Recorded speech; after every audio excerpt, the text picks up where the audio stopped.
আপনি কালো জাদুতে আক্রান্ত কিনা বুঝবেন কিভাবে?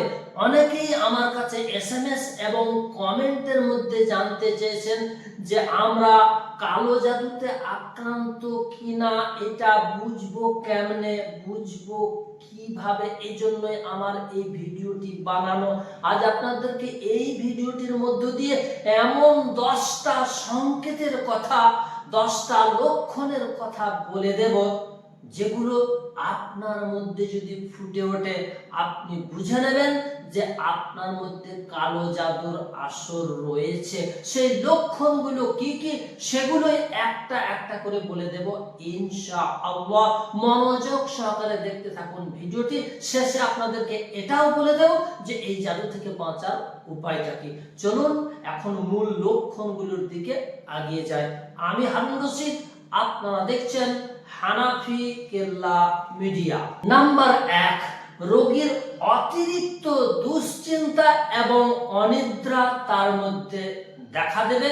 তাকে সব সময় দেখেই মনে হবে চিন্তিত, আর সত্যি সত্যি হ্যাঁ, সে সব সময় একাগ্রচিত্তে ধ্যানমগ্ন হয়ে বসে থাকবে এবং রাত্রে তার ঘুম একেবারেই হবে না। নাম্বার 2, সময়ে সময়ে সে জ্ঞান হারিয়ে ফেলবে এবং ঝিম ধরে বসে থাকবে এবং কতটা সময় অতিবাহিত হয়ে যাচ্ছে এদিকে তার একদমই ধ্যান থাকবে না। নাম্বার 3, সবচাইতে যেটি বড় লক্ষণ সেটি হচ্ছে তার মাথাতে বিভিন্ন ধরনের যন্ত্রণা হবে এবং মাথা, ঘাড়, গর্দন ধরে সব সময় বোঝা ভারী হয়ে থাকবে। নাম্বার 4, রাত্রিতে বেড়ালের কান্না শুনে সে একদমই আতঙ্কিত হয়ে উঠবে, ভয়ে সে জড়সড় হয়ে যাবে। বেড়ালের কান্না তার একেবারে সহ্য হবে না, একদম সহ্যের বাইরে হয়ে যাবে। নাম্বার 5, পরিষ্কার পরিচ্ছন্নতায় তার মধ্যে অনীহা দেখা দেবে।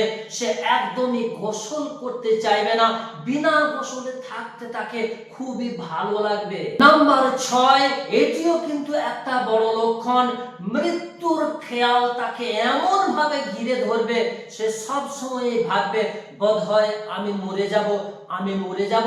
এই মৃত্যুর দুশ্চিন্তা তাকে একদম ঘিরে ফেলবে। নাম্বার 7, কুমন্ত্রণা, ওয়াসওয়াসা তার মধ্যে এমন ভাবে বেড়ে যাবে, প্রত্যেকটা জিনিসেই সে সন্দেহ প্রকাশ করবে। নাম্বার 8, পারিবারিক অশান্তি, খাস করে স্বামী স্ত্রীর মধ্যে বিভিন্ন ধরনের অশান্তি বেঁধে যাবে এবং অহেতুক ঝগড়াঝাটি দিনের পরে দিন হতেই থাকবে, হতেই থাকবে। নাম্বার 9, এটিও কিন্তু একটা বড় লক্ষণ, খাবার যখন সে খেতে যাবে ওই খাবারের মধ্যে এক ধরনের দুর্গন্ধ তার নাকের মধ্যে লাগবে এবং সে খাবার আর খেতে পারবে না, খাবার খেতে সে অনীহা প্রকাশ করবে। নাম্বার 10, এটিও কিন্তু সবচাইতে একটি বড় লক্ষণ যে জাদুগ্রস্ত রোগীর সামনে কোরআনের তেলাওয়াত হলে সে একেবারেই সহ্য করতে পারবে না। তেলাওয়াতকারীকে বলবে তুমি তেলাওয়াত বন্ধ করো, এমনকি সে কানে আঙ্গুল দিয়ে এমন ভাবে টিপে ধরে নেবে, সে কোনো মতেই শুনতে চাইবে না এই কোরআনের তেলাওয়াত। এছাড়াও জাদুর প্রভাব যদি তার পেটের মধ্যে থাকে আর তার কাছে গিয়ে যদি সূরা বাকারা পাঠ করা হয় তাহলে তার বমি বমি ভাব লাগবে, অথবা বমি হয়ে যেতে পারে, অথবা তার মুখ দিয়ে এক ধরনের দুর্গন্ধ বের হতে শুরু করে দেবে। এবার আসে এ থেকে বাঁচার উপায় কি? এই জাদু থেকে বাঁচার একমাত্র উপায় হচ্ছে আল কোরআন এবং প্রিয় নবী মুহাম্মদুর রাসূলুল্লাহ সাল্লাল্লাহু আলাইহি সাল্লামের দেখানো পথ। অর্থাৎ আপনার রূহানি শক্তিকে বাড়িয়ে নিতে হবে বেশি বেশি জিকির, তেলাওয়াত এবং নামাজের মধ্য দিয়ে, এবং প্রত্যেকটা ছোট ছোট মসনুন দোয়া আপনাকে ইহতেমাম করতে হবে। খাবারের আগে বিসমিল্লাহ পড়তে হবে, পায়খানা বাথরুমের যাওয়ার যে দোয়া সেই দোয়া পড়তে হবে। এক কথায় প্রত্যেকটা কাজের শুরুতে আপনাকে কমপক্ষে বিসমিল্লাহটিকেও পড়তে হবে। এগুলো যদি আপনি মেনে চলতে পারে তাহলে কোনো জাদুই আমাদেরকে আর স্পর্শ করতে পারবে না।